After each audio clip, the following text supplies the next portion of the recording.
manindog ta palihog atong ablihan ang atong mga Biblia. 2 Thessalonians chapter 1 verse 12. Data sa ikatulo nga punto, no? To glorify God. Ang purpose sa church, no, dili lang ang pagwali sa maayong balita sa tibuok kalibutan to all nation. Number 2, to edify believers, no, aron pagpaligon sa mga magtotoo. Now, so kining atong mga members sa church, salamat ta nga gibutang tani nga iglesia. So kita nga dugay na diya sa atong pagkakristohanon, importante kayo, no, nga mahimutang blessing sa uban. And then nataka din to edify believers. Then number 3, to glorify God. Okay, 2 Thessalonians chapter 1 verse number 12. I'm going to read it loud. Please read it silently while you are standing. Now, 2 Thessalonians chapter 1 verse 12. That the name of the Lord Jesus Christ may be glorified in you, and ye in him, according to the grace of our God and the Lord Jesus Christ. Let's pray. Our Heavenly Father, we thank you, God, sa imong gugma sa matag usa kanamo, Ginoo. Salamat sa imong protection nga gihatag sa matag usa. Thank you, Lord, for every believers that are here in this sa among meeting place this evening. Lord, I pray that you will bless every heart and use me. Bless me, O God, to deliver the message, O Lord. In Jesus' name I pray. Amen. Thank you. Please be seated. Okay? Why God created the church, no? Ang Ginoo naghimo siya og iglesia. Una ang gihimo sa Ginoo is family, and then the government, institution nga gihimo sa Ginoo. And then the church. Now, gisaad sa Ginoo in Matthew 6:18 nga ingon siya, and also and today, and I see also unto thee thou art Peter, and upon this rock I will build my church, and the gates of hell shall not prevail against it. So, dunay ang yawa dili niya mapildi ang church. No, dunay gahom sa church, walay mga kural sa yawa nga dili mabuntog sa church. When we pray, dunay gahom ang church kung ang matag usa ka Kristohanon magampo ta. Do you know that the devil, he wants to destroy every Christian? But because of the church, God is protecting us. Mura kitag kining basta you're a member of the church, and then nahimaya ang Ginoo sa mao nga iglesia, mura kitag syudad nga gikural. Amen? Do you read the book of Job? Na si Job, he was a faithful believer, a faithful child of God. Ang yawa wala makaguba, wala makadestroy sa negosyo, sa kinabuhi ni Job, because ang Ginoo naa niya, nagprotektar niya. The same sa niya ang church, no? Uns nganong do na may church. Number 1 is to preach the gospel. Review ra ni nato, no, ni aging Sunday aton aning nawali, to preach the gospel and make disciples to all nation. Ato na makita sa Mark 16:15 and Luke 24:47. Now, so, importante kayo ning pagwali sa maayong balita.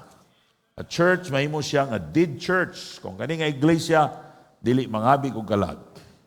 No? So, hinaot ta church every Sunday. Every Sunday. You need to invite people to come to the church. Kung naamoy masugatan, ikinaiya ninyo, pwede ka na akong imbitaron sa among church. Who knows? The Holy Spirit will touch their heart, and they will come to the church. Huwag kakabalo doon ay mga tao, they are seeking the truth. Ang Ginoo naglihok na sa ilang kinabuhi. So, Christian, just continue witnessing and continue inviting people to come to the church. Kaya importante kayo kana. Kaya maabot ang panahon, di na nato na mahimo. Abot ang panahon, di na nato maimbitar ang atong mga minahal sa kinabuhi nga pagsimba. Di nato na sila masuginlan sa maayong balita. O wala na'y panahon nga masahib sila. O di wa na'y panahon nga magamit pa ta sa Ginoo. But today, if you have, doon na patay kinabuhi, praise God, nga buhi pa ta. Amen? Ayaw mong kabalaka nga, gubot na pastor, ay, kaning kalibutan, di niya itong Pinoyanan. This world is, wala diri mabutang ang atong paglawom. Our hope is in heaven. Ang atong importante nga mga kalag atong madala diya sa tiilan sa Ginoo.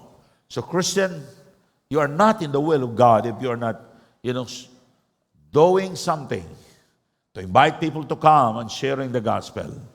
Ayaw lang pag kontinto nga naara ka galingkod ka. If you do business, make your business as a fishing net nga through your business daghan kang masiran sa pulong sa Ginoo. What a great privilege when maglingkod ko diha sa office na mga mag-supplier mo anha, na mo apply og trabaho. So makasugilon ta sa mayong balita na magbaligya og yuta. Maigsoon ko sa Ginoo, we grab that opportunity to share the gospel because every soul is precious in the sight of God. When you are going to heaven, diha nimo maibaluit kung sa kabililhon nga gigamit ka sa Ginoo, nga ang tao nakaadto sa langit kay ikaw may gigamit sa Ginoo. In heaven, dila nato na mahimo. But today, that's our great opportunity to every believers. You lose your great opportunity to share the gospel when you are not doing it.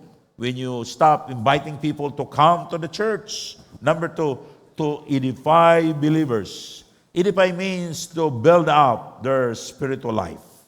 Naay church para ang mga Kristohanon ma-build up sila. Now, Satan is trying to destroy the church. Ako balik-balik ninyo, not all baptized nga atong makita na members sa church are saved. The Lord Jesus Christ, we believe that He's a great pastor. He's God. Pero ang iyang 12 ka membro, usa, wa maluwas. Now, munay kung ana mo atong pattern, every 12, usa wa maluwas, pila ka kabuk wa maluwas. Mahibaw-an lagi na nga wa ka maluwas. Una, mubiya ka.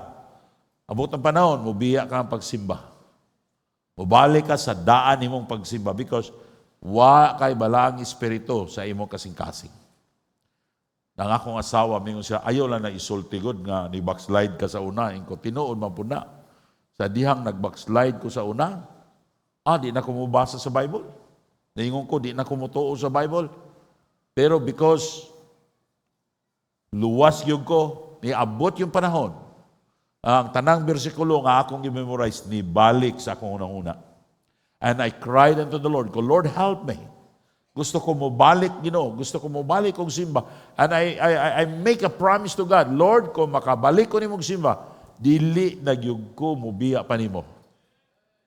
Because I'm truly saved. No? Pero wa ka maluwas, di naging ka mo balik. Kay di makatinood nga luwas, di makabunalan sa Ginoo. No? Ingon si Jesus Christ, nibiya sila kay dili sila ato. Mao gihapon sa unang panahon. Now, we need to edify every believers. Kana malig-on ang matausa. We need to help them. We need to encourage them. Now, Christian, kung dili na minunta pastor, di ba, trabaho na sa pastor, yes, that's the work of the pastor. Pero magkadaghan ang atong membro, di na kita kay memorize ang ngalan. So, every Christian, nga dugay na ka, ni grow na ka, is your opportunity, is your kining imo nang trabaho, nga imong mutabang ka, nga mag-disciple, mutabang ka sa mga Kristohanon nga madasig sila pagpadayon sa ilang pagsimba, pag-alagad sa Ginoo. Amen? Kaning church, dako kayo ni, halang doon ni sa Ginoo. Don't you know that when Jesus Christ comes, and then after sa tribulation, after sa millennium kingdom, mukuyog ta sa Ginoo. Di ba sa atong gitudlo na ko ninyo? Mupuyo ta sa New Jerusalem. Mo'y promise sa Ginoo kung ahas siya tuata ang church. Kay duha naman atong puyanan sa mga luwas. Katong dito sa kuan, dito sa New Jerusalem, o katong New Earth and New Heaven. Right? Murag wa mo maka nalimot mo. Kita nga mga members sa church, dito ta kuyog sa Ginoo. Mga igsoon ko sa Ginoo, ang church gimahal sa Dios. Si Jesus Christ is the head of the church. Now, if you truly love the Lord, you must love the church. Tabangan mo ang church. O bisan kinsa nga mo tabang sa church, you have a desire that you need to help the church, nga ma-build up ang church, madasig ang mga magtotoo, aron makasent out ang mga Kristohanon, you have a great reward in heaven. Amen? Now, kung unsay akong paliton, unsay akong kwarta, akong tigumon, hindi kamatay na ako, di na ko na madala dito sa langit. But every money that I have, that I spend it, akong gigamit, akong gihatag para sa buluhaton sa Ginoo, para sa church, doon ako'y reward dito sa langit. Okay? Number 3, to glorify God. The third purpose of the church is to glorify God. 2 Thessalonians chapter 1, verse 12. That the name of our Lord Jesus Christ may be glorified in you.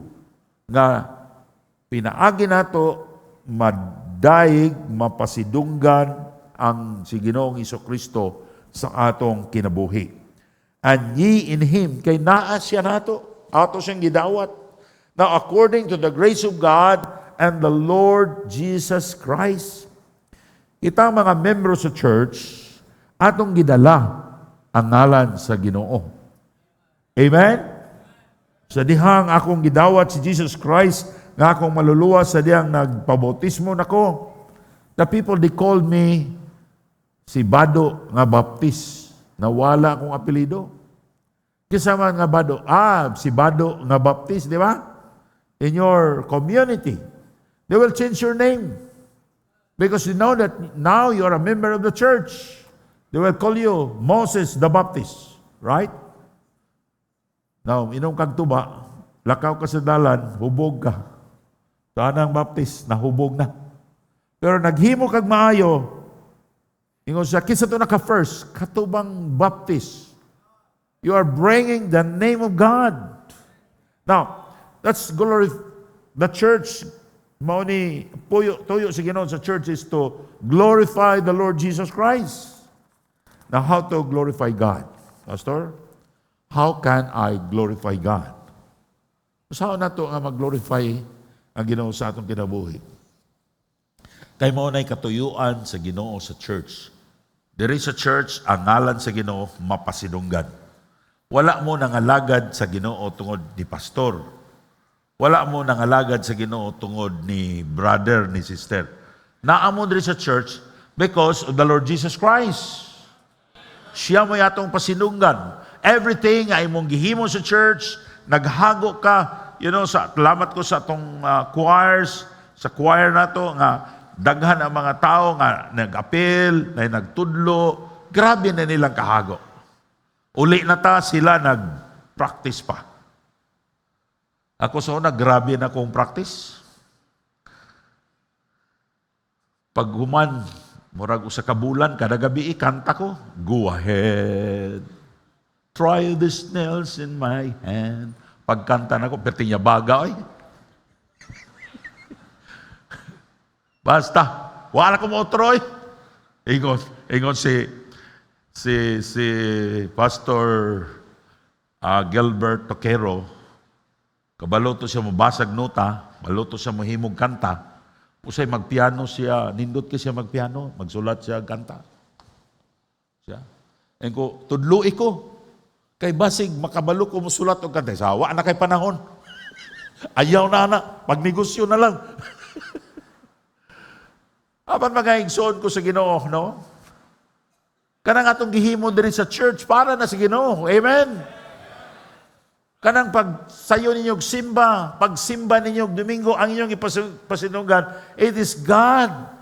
Wala tay pasinunggan diri nga laing nga tao. Ang atong pasidunggan, si Jesus Christ, siya nag-usab sa inyong kinabuhi. Siya nagluwas nato. Siya nagtukod ani nga church. Ako gani magunaon na ako nga. Ginoo no, maayo kay kasamong kinabuhi. Imposible kayo imong gihimo sa among kinabuhi. Wa ba mo kauna-huna? Unsa ka dalaygon ang ngalan sa Ginoo diri sa atong iglesia? Naata sa barangay na naamo gibutang sa Ginoo.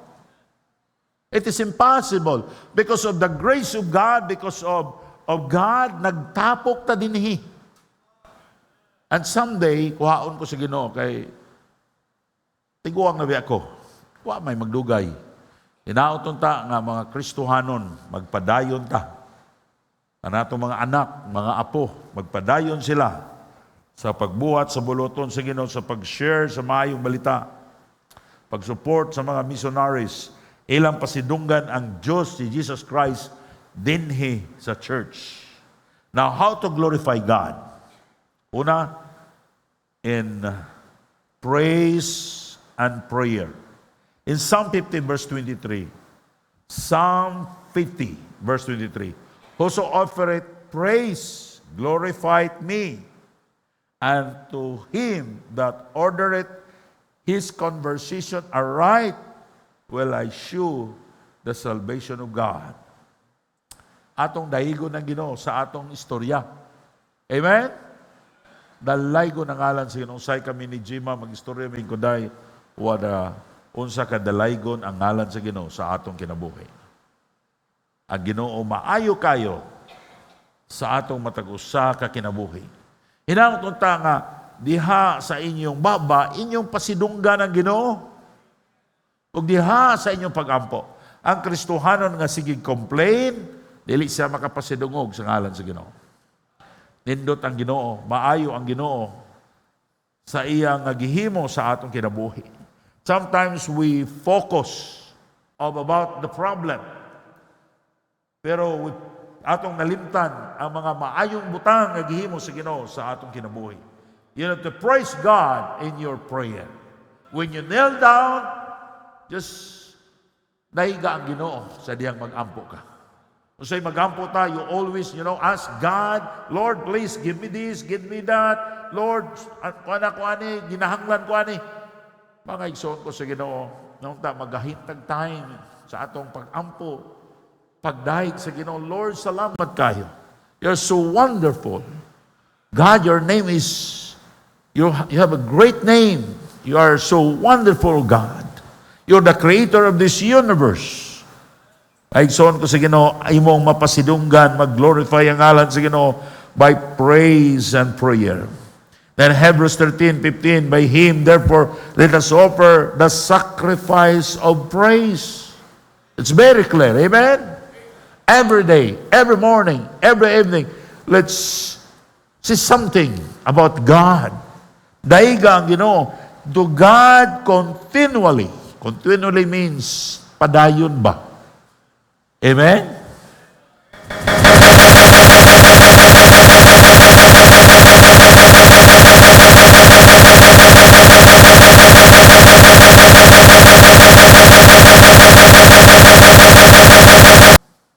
Dili kayo be-bless sa Ginoo? Kana bitawng tao nga magpasalamat kayo, di ba ganahan ka mo hatag, di ba? Pero kanay mong tagaan, di kayo magpasalamat, minsa, magbagot-bot pa noon, madi na ka mo hatag, eh. Mga Kristohanon, dapat ato ni ikinaiyang. No, atong mag-offer ta og sacrifice of praise to God continually. Number 2, how to glorify God, praise and prayer. Number 2, fruit-bearing. Imong ma-glorify ang ngalan sa Diyos kung mamunga ka o mga kalag. John 15:8, herein in my Father glorified that you bear much fruit. Imong mag-glorify ang Diyos nga mahan, ang Ginoo, sa imong kinabuhi kung doon na kay bunga. So shall ye be my disciples. ang Ginoo, nag-ekspektar siya, human ka maluwas, nga mamunga ka o Kristohanon. Amen? Nga dunay ma-save sa imong kinabuhi, dunay ma-influence sa imong kinabuhi. All of us. Kaya ba yung nawa ko'y labutan na mga Kristohanon, no? Anak na kata sa Ginoo, gidala na itong ngalan sa Ginoo, munang gi-post na to sa Facebook. Balik man si pastor, kaya daghang kong makita mga Kristohanon. Mag-post og mga sayaw-sayaw, unsa ka ng inyong trabaho. Mag-post og mga, unsa diya. Dili na makaglorify si Ginoo. Bunalan, gid mo na sa Ginoo. Makaingon ko sa luwas baka di sila, no? Dapat atong bantayan. Atong imkuan, makaglorify sa ngalan sa Ginoo nga mubunga ta og mga kalag. Kay kalipay na sa Dios nga doon na tay bunga nga makalag atong madala diha sa tiilan sa Ginoo. Pastor, unsaon ako nga kapamunga ko? Share the gospel. Disciple people. Sa pastor, morag lisod man ko, anak, maulaw man ko. Imbitara lang diri sa church. Ask somebody to kanang mo bisita niya, natay mga staff diri, mga Brad ko, yugon ta ka mo, adto mi dito, nakoy kaila dito, atong witnessan. Amen? Pagahin mong time. Sa karong Sabado, di sa ko mo trabaho, kuyugon ako si Brother Moses o si Stephen. Kaya bisag usalan sa ila ba? Pagkita nila, kita sila African, kaingon sila NBA player. Witnessan na yun. Amen? Or anybody. O kung, Pastor, ikaw, basta na ako'y time. I'm willing to go. Aron mo bunga ka. Can you imagine, ikaw gamiton si Ginoo nga maluwas sila and then imong ipa-disciple? Antod, makita na nimo, maglingkod, kauban nimo, wow! Diha ang ngalan si Ginoo mag-glorify. Christian, kamo nga dugay na nga Kristohanon, labi na kamo mga staff, madayeg ang ngalan sa Ginoo, mag-goal mo nga every year, doon na mo'y pamilya nga madala ninyo diha sa tiilan sa Ginoo. Amen? Ayon ang pulong sa Ginoo, her and my Father glorified that you may bear much fruit, so shall be my disciples. Now, letter C. Number 3, in sharing the gospel, not only in praise and prayer, bearing fruit, and then number 3, in sharing the gospel, 2 Thessalonians chapter 3, verse number 1. Finally, brethren, pray for us that the word of the Lord may have free course. Apostle Paul speaking about sharing the gospel, the word of God have free course, and be glorified even as it is with you. When you share the gospel, mapasidunggan ang ngalan sa Ginoo. Right? And when you share the gospel, parang ang pulong sa Ginoo imong gitasok, gitanom sa kasing-kasing sa tao. Maybe imong gisiran siya, dili pa ganyan nasabtan, wala pa siya masave. Don't be discouraged. Just go on. Just continue. One time that you open your Bible and you share the gospel to your loved ones, to your neighbors, it's not final. Share it again and again. Invite them again and again until na maluwas sila. Amen? Dili na ito markahan ng tao. Kana, giwitnisan ko na. Wala na. Wagin na yung pag-asa. Imperno na. No? When you meet a person, natanaan niyo mo, wala gid maluwas, bisag nabaptize na, witnessing otro. Who knows? At that time, the Holy Spirit will open his heart and he will be saved that time. Okay? By sharing the gospel, kung magamit kang kalag, maya ang ngalan sa Ginoo. Pastor, kuyawan man ko, naay Ginoo mo, tabang nimo. Just obey and share the gospel. Kanang kuyaw, sugod na. Pero yung umani mo share sa pulong sa Ginoo, grabe nga kalipay sa imong kasing-kasing. Christian, hapit na magbalik ang Ginoo. Gamay na lang yung kulang mo balik sa ang Ginoo. So, himuon na to, ang tanan na itong mahimo, to spread the gospel, to share the word of God. Gapon dito ko, gapon ba? Isang adlaw, dito minirini sa boarding house sa Usamis. Ug doon ako nasapnan nga upat, taga-tubod. Tingon sa, taga-Malingaw, kagasa kadong, taga-kuan. And I start sharing the gospel. And they accepted the Lord Jesus Christ as the Lord and Savior. Amen? Mga igsoon ko sa Ginoo, dapat kita ready ta sa pag-share sa mayong balita.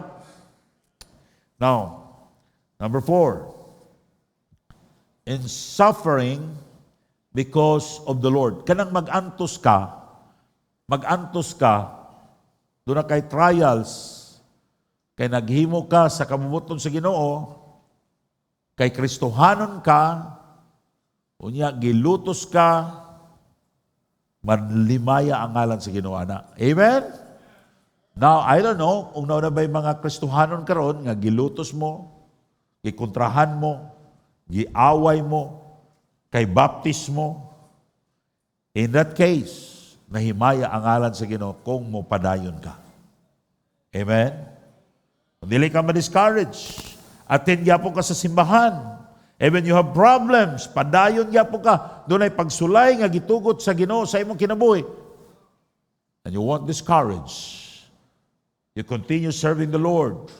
You continue worshiping God. Diha mabayaw ang ngalan sa Ginoo, diha mapasidunggan ang ngalan sa Ginoo sa imong kinabuhi.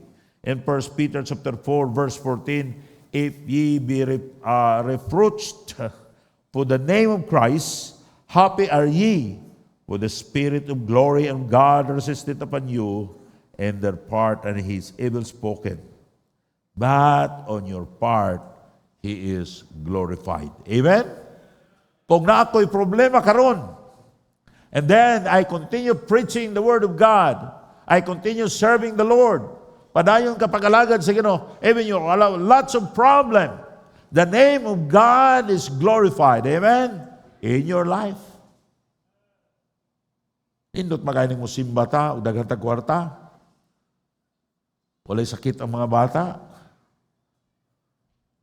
Guwapo kayo, nakaisakyanan, paatan, dasigan mo. How about when you have a problem nga gi-allow sa Ginoo sa imong kinabuhi? Hindi ka mo simba? Ma-discourage na ka?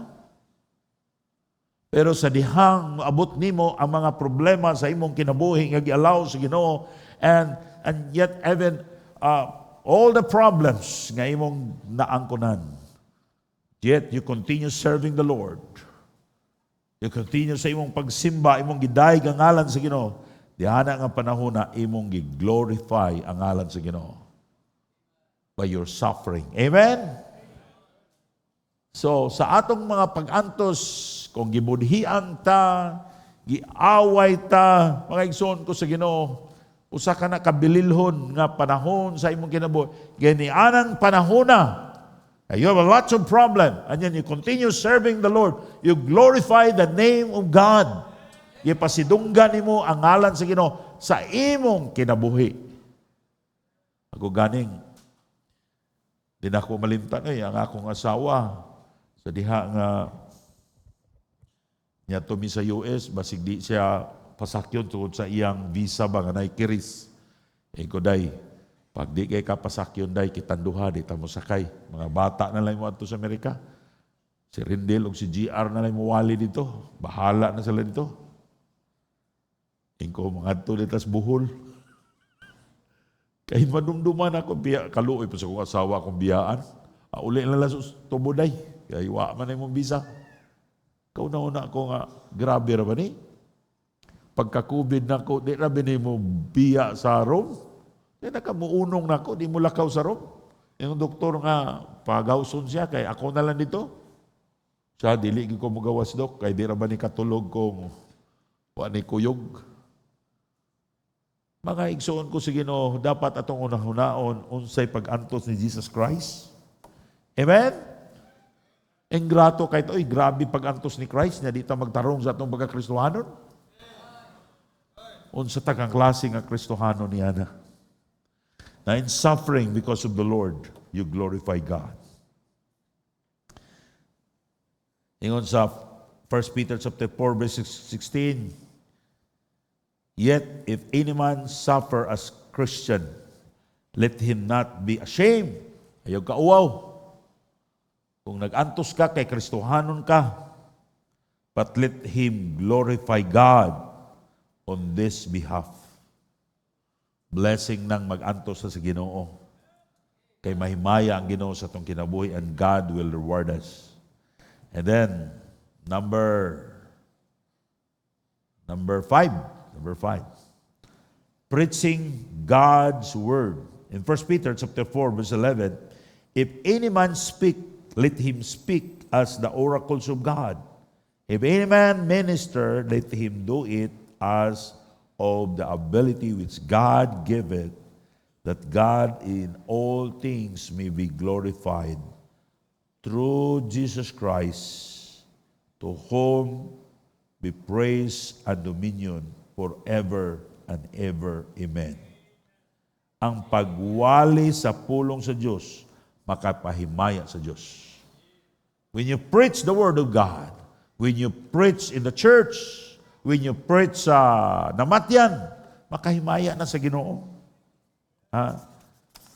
So salamat na sa atong mga preacher nga kung naay mamatay, naay magwali. O makapahimaya na sa Diyos.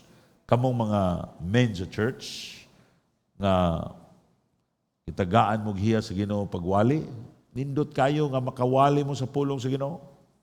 Magsugod sa mo basa sa Bible. Sugod mo ampo, ampuon mo. Ako hadlok ko paampuon yun. Kay sa ingos di matutari ko, pampuon ta dito. Ambot lang. Unang liliwat si GR. Pero salamat sa Ginoo. Ang Ginoo mo tabang. Dito ko sa Amerika sa una, ingon si Dunay Kristohanon siya pastor. Ako nang giingnan ang pastor. Pareha sa Euro, ilang simbahan sa Katipunan, no? Wala ko. Nga mo anak ka, kay ikaw daw magwali. Ingon ko, Brad, dili lang ko mo anhaan nga time. Kay gusto ko, ingon ko, kay aron dili lang ko muwali. Maminaw ako. Siya, sige. Pahamayo, kay di na ko makawali. Basta nakitaan dito ko sa pastor nga na ako, gipaampo ko. Basta dito pa ko galingkod sa likod, no? Gitawag ko, I'm glad that Pastor Sorabas is here. Can you please come and lead us in the word of prayer? Ko, pag nagwali na lang ko, napay love gift. Pagkahapon, pag yun, ganyan ko, Pastor, you give your testimony. Ikaw na. Pag nagwali ko, kaya napay outline. Muna usahay ba, maghadlok-hadlok ta, ang Ginoo nagtawag na to nga makawali ta. Dili siguro as a pastor, kamo magulaw-ulaw. Gusto gid sa Ginoo makawali mo. Para mahimaya ang ngalan sa Ginoo diha sa inyong kinabuhi. Amen? Kinsa may maulaw ninyo magwali? Kinsa maulaw? Di mo maulaw, ha? Tudloon ta mo ugma. Kanang maulaw, tawag ra na sa Ginoo. Kay kana kunong tao mayngog, di ko, muna gitawag sa Ginoo. So, kung pawalihon tagay mo dire, anda mo, wali mo. Kay makapahimaya na sa ngalan sa Ginoo. Can you imagine sa unang ulawon kay ka? Karon makitaan ka, nagwali na ka, ang ngalan sa Ginoo mahimaya. Di ba? So, grabe, no? Doon ay Kristohanon dito. Wala sila kailan ako. Ingon si Jima, pag umana ko wali siya. Si Pastor Rino, murag abogado. Tinanahin mo ko abogado na. Mura lang. Pangagsoon ko sa Ginoo, God will give you wisdom.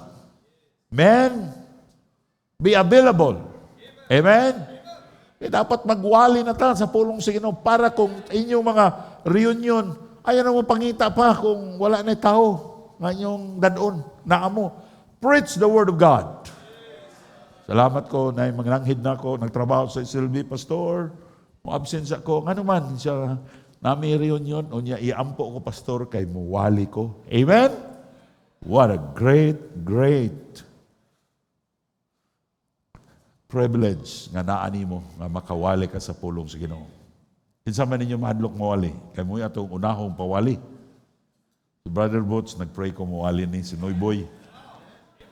Bubong. Uwali na ni. Doon ako gingon, Brad, ikaw magbasa sa Bible, isa ayaw lang pastor, kaya di pa lang ko katingog. Ay, tagaan ka grasya sa Ginoo. Amen? Sa katapusan, manghimaya ang ngalan sa Ginoo in giving. When you give, when you sacrifice through giving, mahimaya ang ngalan sa Ginoo sa imong kinabuhi. In Hebrews chapter 13, verse 16, but to do good and communicate, forget not, for with such sacrifice, God is well pleased. Malipay ang Ginoo. Mahimaya siya sa diha nga maghatag ka. Communicate, meaning giving. Di niya kalimtan. Ang atong paghatag, sakripisyo ni. Wala manubra ang atong kwarta kay naghatag ta. Ang atong kwarta maura pero naghatag ta. Ayaw mo pag-una, unya ako mo hatag, pastor, kung manubra akong kwarta. Dili yun na mahitabo. Pero mo start kag hatag karon bisag tanaw nimo kulang pa imong kwarta. Ang nagsaad ang Ginoo, give and it shall be given unto you. God is going to start blessing you. And again, you give and God start blessing you more and more and more. That's the secret of blessing. But when you give, remember this, God will please. Malipay ang Ginoo in your giving. Especially when you are in need. Doon na kay panginahanglan nun. Pero giuli gini mo ang tithes, naghatag kasi mong faith promise offering. Ang ngalan sa Ginoo mahimaya. Ang Diyos tuko din sa pigkarangan nga aron dunay nagtukod siya og church. Una sa tanan aron dunay daghan maluwas. Aron madasig ta mga bigog kalag. Aron makasupport ang mga missionaries sa tibuok kalibutan. God will bless you abundantly if you are going to love the church and help the church. Pinaagi sa inyong presensya, pinaagi sa inyong pag-ampo o paghatag. Kanang inyong pagsimba, anang wibis na amo, dako na kayo nagmakadasig sa uban. Amen? Now, ang gusto sa Ginoo ang atong kinabuhi, no, ato ning ihatag sa Dios, atong pasalamatan ng Dios, atong dahigon ng Dios. Dapat atong masabtan na ang church is the body of Christ, the bride of Christ, and we must love the church. Atong tabangan ng church, doon ay katuyuan ng Ginoo sa church para sa iyang mga katawhan, para ang mayong balita mawali. Let's pray. Our Heavenly Father, we thank you, God, sa imong pulong.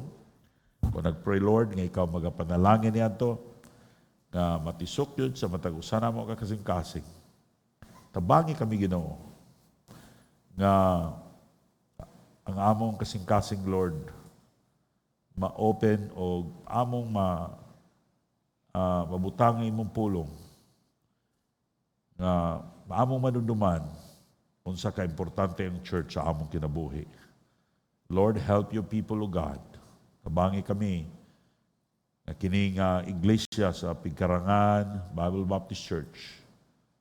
Magpabilin, Ginoo, na madasigon ang mga katawhan. Ako nagpray nga daghan pa gyud nga mga missionaries ang among ma-sent out o mo expand pa ang among pagtabang sa mga pag-support sa mga missionaries sa tibuok kalibutan. Lord, i-bless ang matag membro sa iglesia. Kinalan akong ipangayo. In Jesus' name I pray. Amen. Okay, ato